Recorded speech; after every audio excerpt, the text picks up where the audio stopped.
ইরানের সঙ্গে যুদ্ধ বাঁধিয়ে পথে বসেছে আমেরিকা। শেষ হয়ে আসছে মার্কিন অস্ত্রভান্ডার, আর সেই সঙ্গে স্পষ্ট হচ্ছে বিশ্বের সবচেয়ে শক্তিশালী সামরিক বাহিনীর অস্বস্তিকর দুর্বলতা। দ্রুত বিজয়ের আশায় হাজার হাজার কোটি ডলারের অত্যাধুনিক ক্ষেপণাস্ত্র, ক্রুজ মিসাইল এবং আকাশ প্রতিরক্ষা ব্যবস্থা ব্যবহার করেও কাঙ্ক্ষিত ফল পায়নি ওয়াশিংটন।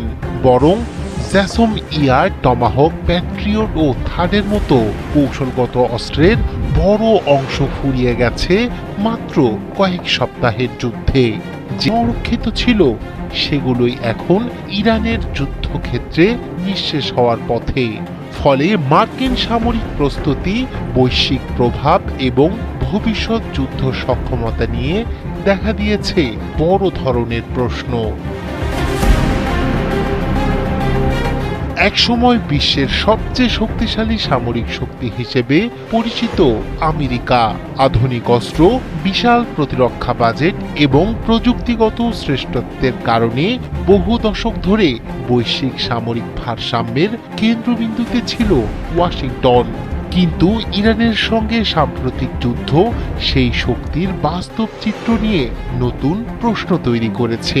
যুদ্ধ শেষ হলেও এখনো আলোচনার কেন্দ্রে রয়েছে যুক্তরাষ্ট্রের দ্রুত ফুরিয়ে যাওয়া অস্ত্রভান্ডার এবং দীর্ঘমেয়াদী সামরিক প্রস্তুতির সংকট। 28 ফেব্রুয়ারি শুরু হওয়া সামরিক অভিযানের প্রথম 2 দিনেই যুক্তরাষ্ট্র বিপুল পরিমাণ নির্ভুল অস্ত্র ব্যবহার করে।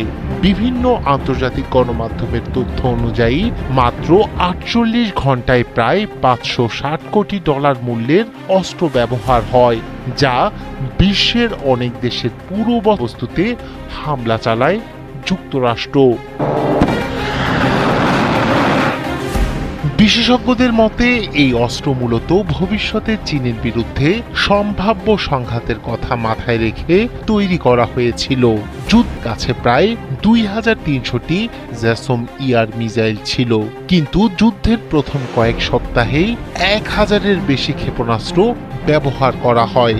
ফলে এই কৌশলগত অস্ত্রের মজুদ উল্লেখযোগ্যভাবে কমে যায়। অথচ এত বিপুল ব্যবহার সত্ত্বেও ইরানের ক্ষেপণাস্ত্র অবকাঠামো পুরোপুরি ধ্বংস করা সম্ভব হয়নি। একই চিত্র দেখা গেছে টমাহক ক্ষেপণাস্ত্রের ক্ষেত্রেও।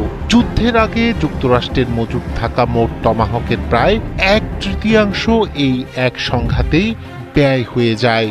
অন্যদিকে ইরানের পাল্টা হামলা ঠেকাতে ব্যাপকভাবে ব্যবহার করা হয়েছে প্যাট্রিয়ট থার্ড এবং SM-3 ও SM-6 ইন্টারসেপ্টর মিসাইল।